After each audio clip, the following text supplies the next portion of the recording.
But anyway, I'm not going to depress you with the things that are happening in that building alone. I actually have a beautiful story to tell. And I think as journalists, we have to get to a time where we start saying, what else can we do to contribute to not only what the AU is doing, but telling the good Africa story, uniting African people, and giving the children and the youth of Africa, who are the majority of Africa, inspiration to make them participants in the building of Africa. And on the issue of building Africa, Addis Ababa is growing. Addis Ababa has developed significantly from the last time that we were here at the summit. And that is the story that I actually want to focus on today.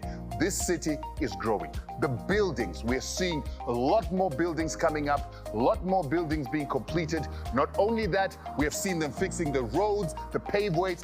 This place is looking like a mini Dubai, and I think there is a beautiful story to tell there, and that's what I want to tell you today. So, come with me so that I can show you just the hustle and bustle that is Addis Ababa and how Addis Ababa is growing.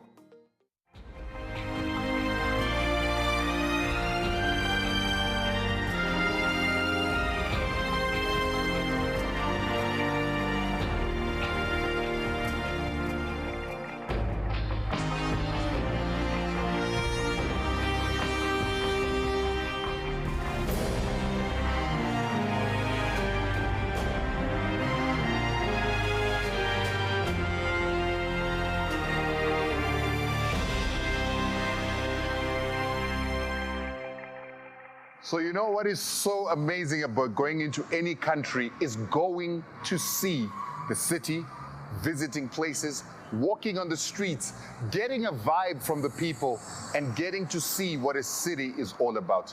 I know many of you, once you talk about cities in the world, you would never think of Addis Ababa as one of the cities that you visit.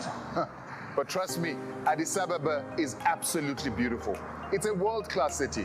When I come here, I feel like I'm in a mini Dubai. They're building up this city. It is looking absolutely beautiful. So first of all, let me show you the walkways that have been created in this city. Spacious, roomy. You've even got a bike lane. They've used material that is absolutely fascinating. Granite, and I don't know what other reddish type of rock, polished and put on the street. Something I have not seen in many African cities. The people in Addis Ababa, the administration of Ethiopia, are doing an absolutely amazing job because they're turning Addis Ababa into a world-class African city with a touch of African flavors. You can sense that there is a bit of influence from Islam. You can sense that there is a Eurocentric feel to it as well. The lights are ornate, the pavements wide. But what I found particularly interesting is the nature, the trees. They've even got grass on the sides of the city walk. In the middle of every single road in the city are trees, pine trees, grass, and so is the other sides. The transport system is beautiful. You've got buses that are owned by the government and the municipality. You've also got trains, a train system that runs across the entire city. And then you've also got the minibuses and taxi system. It's world-class. It feels a little bit different from many African cities. And for most of us who walk in African cities, you know that there's always a lot of dust, and your shoes get dusty along the way as you walk on the pavements. Here, they've decided to put pavements and paving. And I say that this is how it is that you build an economy, how you boost your GDP.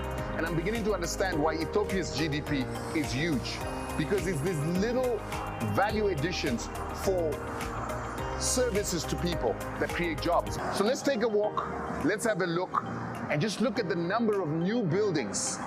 Very interesting designs of buildings, the balustrades on those buildings, the windows on those buildings, all those are jobs.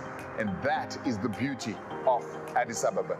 Let's have a look at what's going on in Addis Ababa, take you through the streets, go into the restaurants, get on the buses, and get to see just the miracle that is taking place in building the little Dubai of Africa.